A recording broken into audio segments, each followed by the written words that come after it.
جب بھی میں بھائی کے اس کے بارے میں سوچتی تو میرا جسم کانپ جاتا، میرے اندر ایک عجیب سی کیفیت طاری ہو جاتی، میں جوش میں آ جایا کرتی تھی۔ کچھ دن کے بعد ہوا یوں کہ میرے سب گھر والے ماموں کے ہاں شادی پر گئے ہوئے تھے۔ مجھے اسکول سے چھٹی نہ مل سکی کیونکہ میرے پیپر تھے اور بھائی کو بھی دکان پر بہت سا کام تھا، اس لیے بھائی گھر پر رک گئے۔ اب ہم دونوں بہن بھائی گھر پر تھے اور اکیلے تھے۔ بھائی نے جب مومنہ کو بتایا کہ سب گھر والے جا چکے ہیں تو مومنہ بھی اسی وقت گھر آ گئی۔ میں نے اور مومنہ نے کچھ دیر باتیں کی، پھر اس کے بعد میں سونے کے لیے کمرے میں چلی گئی۔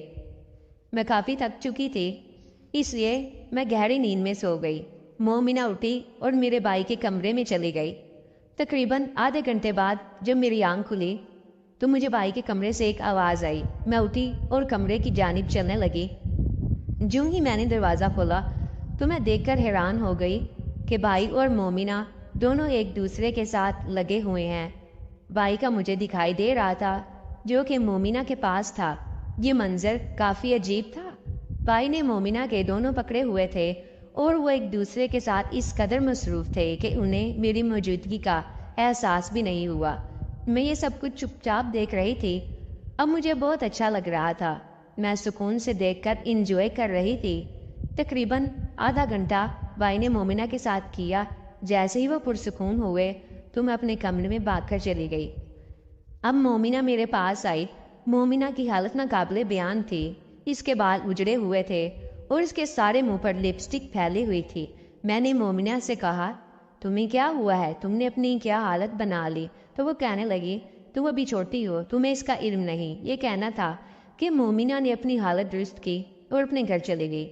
میں پوری رات اسی کے بارے میں سوچتی رہی اور میری کیفیت ناقابل بیان تھی۔ جب بھی میں اس پل کو اپنے ذہن کے اندر سوچتی تو مجھے ایک عجیب سی خوشی محسوس ہوتی۔ اس میں کوئی شک نہیں تھا کہ مجھے بھی وہ سب کچھ چاہیے تھا جو مومنہ کر رہی تھی۔ یہ سوچتی سوچتی میں سو گئی۔ صبح اٹھی، بھائی کے لیے ناشتہ بنایا اور بھائی دکان پر چلے گئے اور میں اپنی پڑھائی میں مصروف ہو گئی۔ رات کو موسم خراب تھا، بہت دیر تک تو آندھی چلتی رہی، پھر بارش ہونا شروع ہو گئی اور بارش اتنی زوروں سے ہوئی کہ میں اپنے کمرے میں بیٹھی ہوئی ڈر گئی۔ ہوا بہت تیز چل رہی تھی، اس لیے مجھے اب ڈر لگ رہا تھا۔ میں بھائی کے کمرے میں چلی گئی اور کہا، بھائی کیا میں آج یہاں سو سکتی ہوں؟ مجھے اپنے کمرے میں بہت ڈر لگ رہا ہے۔ بھائی نے کہا، ہاں سو سکتی ہو تم، یہ بھی بھلا کوئی پوچھنے کی بات ہے۔ یہ کہنا تھا کہ میں بھائی کے ساتھ ایک بیڈ پر لیٹ گئی۔ بھائی نے کہا، میرا سر بہت درد ہو رہا ہے، تم پلیز مجھے تھوڑا سا دبا دو۔ میں نے کہا، جی بھائی، جیسے آپ کا حکم۔ میں بھائی کے پاس بیٹھ گئی اور بھائی کا سر دبانے لگی۔ بھائی موبائل پر مومنہ سے واٹس ایپ پر بات کر رہے تھے۔ میں نے بھائی کو دبانا شروع کر دیا اور ساتھ ساتھ مومنہ اور بھائی کی چیٹ بھی پڑھ رہی تھی۔ اب کچھ دیر کے بعد بھائی کو نیند آ گئی اور بھائی سو گئے۔ میں نے کمرے کا دروازہ بند کیا اور کھڑکیاں بھی بند کر دی۔ اب میں سونے کی تیاری میں تھی۔ اب لائٹ بند کر کے میں سونے لگی تو اچانک میری نظر بھائی پر پڑی۔ بھائی نے پتلے سے کپڑے پہن رکھے تھے اور ان کپڑوں سے بھائی کا نظر آ رہا تھا۔ اب میری کیفیت بے قابو ہو گئی۔ میں نے خود کو سمجھایا اور بیڈ پر لیٹ گئی، لیکن اب مجھے نیند کہاں آنے والی تھی۔ اب میں نے کچھ دیر کے بعد اپنی کمر بھائی کے سینے کے ساتھ لگا لی۔ بھائی نیند میں تھے اور بھائی نے ایک ہاتھ میرے اس پر رکھ دیا۔ اچانک میری آنکھ کھلی تو جب میں نے بھائی کا ہاتھ اپنے اوپر دیکھا تو میں بہت خوش ہوئی، کیونکہ جو احساس مجھے ہو رہا تھا وہ شاید میں بھی بیان نہ کر سکوں۔ اب میں بھائی کے اور قریب ہو گئی اور بھائی کا وہ مجھے چاہیے تھا۔ بھائی کی آنکھ کھل گئی۔ بھائی نے جلدی سے اپنا ہاتھ ہٹا لیا، لیکن میں پھر بھائی کے قریب ہو گئی اور بھائی کا ہاتھ دوبارہ اپنے اس کے اوپر رکھ لیا۔